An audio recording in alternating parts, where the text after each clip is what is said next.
আচ্ছা, আজকে upper primary CDP যে সেকশন, সেই সেকশনটা প্রথম যে টপিক, সিডিপির প্রথম যে টপিক, সেটা একটু ডিসকাস করব। তো প্রথমে আছে ডেভেলপমেন্টের ক্যারেক্টারিস্টিক্স এবং তার সঙ্গে পাশাপাশি গ্রোথের ক্যারেক্টারিস্টিক্স, ডেভেলপমেন্ট এবং গ্রোথের মধ্যে যে পার্থক্য, সেগুলো আজকের হচ্ছে আলোচনার বিষয়।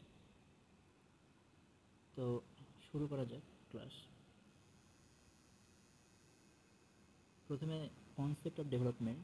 তো এখানে কনসেপ্ট অফ ডেভেলপমেন্টের নিচে যে ওয়ার্ডগুলো আছে সেগুলোকে আমি পড়ে শোনাবো। প্রথমে বলা আছে, the word development indicates change related to growth and moves towards maturity. এর মানেটা কি? এর যে মানে সেটা হচ্ছে যে ডেভেলপমেন্ট বা যে বিকাশ, এই বিকাশটা হচ্ছে কি করে একটা পরিবর্তনের সঙ্গে সম্পর্কিত। দেখো লেখা আছে এখানে, change related to growth and moves towards maturity. তার মানে এখানে বৃদ্ধি যে পরিবর্তন হবে, সেই পরিবর্তন, এবং এই পরিবর্তনটা কেমন হবে, একটা ম্যাচুরিটির দিকে যাবে। এখন এখানে দুটো ওয়ার্ড অত্যন্ত গুরুত্বপূর্ণ, যে গ্রোথের পরিবর্তন আর তার সঙ্গে ম্যাচুরিটির দিকে যাওয়া বলতে কী বোঝায়। এখন গ্রোথের যে পরিবর্তন, সেই জিনিসটা হচ্ছে, দেখা গেল আমি একটা সংখ্যা লিখলাম যেটা লেখা আছে 2। এই 2 যে সংখ্যা, এটাকে যদি আমি 3, 4, 5, 6 এভাবে লিখতে থাকি, তাহলে এই নাম্বারগুলো একটা পর্যায়ে কিছু ইনক্রিজ হচ্ছে। অথবা এগুলোকে যদি আমি নিচের দিকে লিখি 2 মাইনাস যদি 1 করে 1, 0, তাহলে ডিক্রিজ হচ্ছে। এগুলোকে বলা হয় চেঞ্জ। কিন্তু এই চেঞ্জটা কী হবে, পজিটিভের দিকে যাবে। ডেভেলপমেন্ট যেখানে হবে সেখানে এই চেঞ্জটা কী হবে, একটা পজিটিভ ভ্যালু বলতে ইনক্রিজের দিকে যাবে, কখনো নেগেটিভ বা ব্যাক সাইডে ফিরে আসবে না। এবং এই চেঞ্জটা এমন একটা চেঞ্জ হবে যেটা হচ্ছে ম্যাচুরিটিকে নির্দেশ করবে। ম্যাচুরিটি বলতে বোঝায় সেই স্টেট বা সেই অবস্থা যেখানে গেলে কোনো বস্তুর যে পরিপক্কতা সেটা চলে আসে, সেটাকে বলা হয় ম্যাচুরিটি। তো ডেভেলপমেন্ট হচ্ছে এমন একটা চেঞ্জ, গ্রোথের যে গ্রোথটা কী করবে, ওই বস্তুর মধ্যে ম্যাচুরিটি নিয়ে আসবে, একে বলা হয় ডেভেলপমেন্ট। এর পরবর্তী লাইনটা লেখা আছে, in other words development can be described as growth in the physical, mental and emotional state of an individual. Individual means এখানে ইন্ডিভিজুয়াল বলতে শিক্ষার্থী বা চাইল্ডকে ট্রিট করা হয়েছে ইন্ডিভিজুয়াল ওয়ার্ডের মাধ্যমে। তো এই ডেভেলপমেন্টকে যদি আমরা অন্যভাবে বলি, তাহলে অন্য কীভাবে বলা যেতে পারে? অন্যভাবে বললে এইভাবে বলা যেতে পারে যে এই যে ডেভেলপমেন্ট, এই ডেভেলপমেন্টটা হচ্ছে ফিজিক্যাল, মেন্টাল এবং ইমোশনাল, শারীরিক, মানসিক এবং প্রক্ষোভিক, এই যে তিনটে এরিয়া বা তিনটে ডোমেন, এই তিনটে ডোমেনের যে গ্রোথ, তিনটে ডোমেনের যে বৃদ্ধি, এবং অলওয়েজ এই গ্রোথটা হবে পজিটিভ, একেই বলা হবে ডেভেলপমেন্ট। তারা ডেভেলপমেন্টকে আমরা দুটো জিনিস দিয়ে ব্যাখ্যা করলাম। একটা হচ্ছে গ্রোথের যে চেঞ্জ, সেই চেঞ্জটা হবে পজিটিভ এবং ম্যাচুরিটির দিকে। নেক্সট হচ্ছে আমরা দেখলাম যে তিনটে ডোমেন, ফিজিক্যাল, মেন্টাল এবং ইমোশনাল, এদের মধ্যে যে চেঞ্জ হয়, সেই চেঞ্জটা হয়ে যাবে এক্ষেত্রে ডেভেলপমেন্ট। নেক্সট লেখা আছে দেখো, in the process of development new abilities and characteristics manifest themselves and there is a progressive change in the behaviour. অর্থাৎ এই যে ডেভেলপমেন্ট, সেই ডেভেলপমেন্টে কী করে, একটা নতুন যে অ্যাবিলিটি, চাইল্ডের মধ্যে নতুন একটা ক্ষমতা, এই ক্ষমতাগুলিকে জাগ্রত করে, তুলে ধরে, এবং তার পাশাপাশি কী হয়, নতুন কিছু ক্যারেক্টারিস্টিক্স তার মধ্যে তৈরি হবে, এটাকে বলা হবে ডেভেলপমেন্ট। এবং এর ফলে কী হবে, প্রোগ্রেসিভ চেঞ্জ হবে তার আচরণের মধ্যে। এই প্রোগ্রেসিভ চেঞ্জ মানে কি, এই চেঞ্জটা এমন একটা চেঞ্জ যেটা হচ্ছে টুয়ার্ডস দ্য পজিটিভ সাইড, মানে এটা হচ্ছে ধনাত্মক দিকের দিকে চলে যাবে। এখন এখানে 4 থেকে 3টে আমরা মনোবিদের উক্তিগুলো একটু দেখে নেব। প্রথম যে উক্তিটা আছে, সেই উক্তিটাতে বলেছে, অ্যাকর্ডিং টু জেরসিল্ড, টেলফোর্ড অ্যান্ড সোয়ারে, এই যে তিনজন, জেরসিল, টেলফোর্ড এবং সোয়ারে, এরা কী বলেছিল, development refers to the complex set of process involved in the emergence of a mature functioning organism from fertilized ovum। ভ্রূণ অবস্থা থেকে একদম আমৃত্যুকাল পর্যন্ত যে একটা কমপ্লেক্স সেট দেখা যাবে। কমপ্লেক্স বলতে জটিল যে একটা সেট, জটিল যে একটা সংগঠন, এই সংগঠনটা কী হবে, এমন একটা প্রক্রিয়া হবে যেটা হচ্ছে কার্যকলাপের মধ্যে ম্যাচুরিটি বা পরিণতির দিকে, পরিপক্কতার দিকে নিয়ে যাবে, সেটাকে আমরা বলবো ডেভেলপমেন্ট। তারপরে দেখো কি বলছে 2 নম্বর, অ্যাকর্ডিং টু দ্য হারলক কী বলেছিল, development is not limited to only the growing লেয়ার, instead it consists of a progressive series of change toward the goal maturity.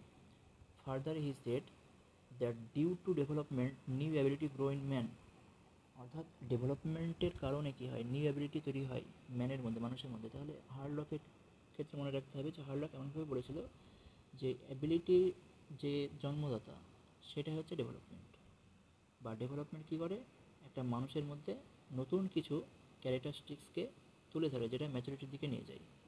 According to the J Anderson, development is concerned with growth as well as those change in behaviour which result from the environmental situation. তাহলে development হচ্ছে এমন একটা আচরণের যে পরিবর্তন, সেটা কী করবে, environmental সিচুয়েশনের মধ্যে নতুন কিছু রেজাল্ট বা নতুন কিছু ফল দেবে। এই ছিল হচ্ছে কনসেপ্ট অফ ডেভেলপমেন্ট।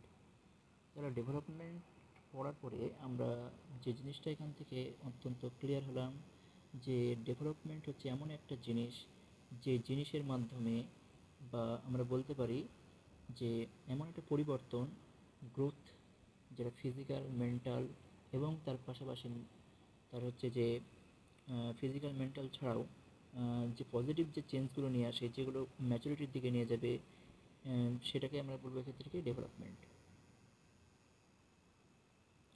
নেক্সট আমরা দেখবো যেটা ক্যারেক্টারিস্টিক্স যেগুলো রয়েছে সেগুলো। আচ্ছা, নেক্সট আমরা দেখবো হচ্ছে ক্যারেক্টারিস্টিক্স। তো এখানে ক্যারেক্টারিস্টিক্স যেগুলো দেখবো সেগুলো একটু ভালো করে খেয়াল করো। দেখো প্রথম যেটা বলা আছে যে দ্য এখানে লেখা আছে the process of development continuous from the movement of conception till as long as the individual lives. এর মানে কি, আমি একটু আন্ডারলাইনটা করার চেষ্টা করছি, ওয়ার্ডগুলো খেয়াল করো। এখানে বলা আছে কনসেপশন থেকে একদম চলে যাবে অ্যাজ লং অ্যাজ লিভস। মানে এটা বলতে চাইছে যে ডেভেলপমেন্ট এমন একটা প্রসেস, এমন একটা প্রক্রিয়া যেটা ওভাম থেকে শুরু হবে এবং চলবে কোথা থেকে, টিল ডেথ পর্যন্ত। তার মানে ওভাম বলতে ভ্রূণ, ভ্রূণ থেকে শুরু হয় টিল ডেথ, মৃত্যু পর্যন্ত চলবে। এটা একটা কন্টিনিউয়াস প্রসেস, যেটা কখনো স্টপ হবে, নেভার এন্ডিং প্রসেস হচ্ছে ডেভেলপমেন্ট। এই ওয়ার্ডগুলোকে মনে রাখতে হবে। নেক্সট সেগুলোকে আমি ক্লিয়ার করার চেষ্টা করি আগে। আচ্ছা, নেক্সট চলে যাবো 2 নম্বর, development occurs in orderly manner and follows a certain sequence. এইটা হচ্ছে সবথেকে ভাইটাল জায়গা, যেখান থেকে কোশ্চেন প্রতিবারই আসে। Therefore childhood, letter childhood, adolescence, maturity in the sequence of development it begins.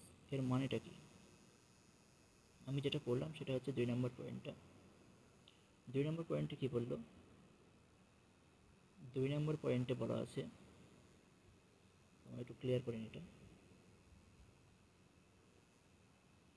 2 নম্বর পয়েন্টে বলা আছে orderly manner and follows a certain sequence. এর মানেটা কি, মানেটা হচ্ছে যে প্রথমে দেখা গেল যে আর্লি চাইল্ডহুড শুরু হলো। আচ্ছা, প্রথমে চাইল্ডহুড, তারপরে আর্লি চাইল্ডহুডের ভাগ, তারপরে লেটার চাইল্ডহুড, তারপরে অ্যাডোলেসেন্স, তারপরে ম্যাচুরিটির দিকে যাবে। কখনো এরকম হবে না যে আর্লি চাইল্ডহুডের যে চেঞ্জগুলো দেখা যায় সেটা গিয়ে অ্যাডাল্ট দেখা দেবে, অথবা অ্যাডাল্টের যে ক্যারেক্টারিস্টিক্সগুলো সেগুলো আর্লি চাইল্ডকে দেখা যাবে। এভাবে কখনোই ডেভেলপমেন্ট হবে না। তাহলে কী করে, ডেভেলপমেন্ট এমন একটা প্রসেস, যে প্রসেস সবসময় একটা ম্যানার, একটা অর্ডারকে মেনে চলবে এবং সেই সিকোয়েন্স অনুযায়ী হতে থাকবে।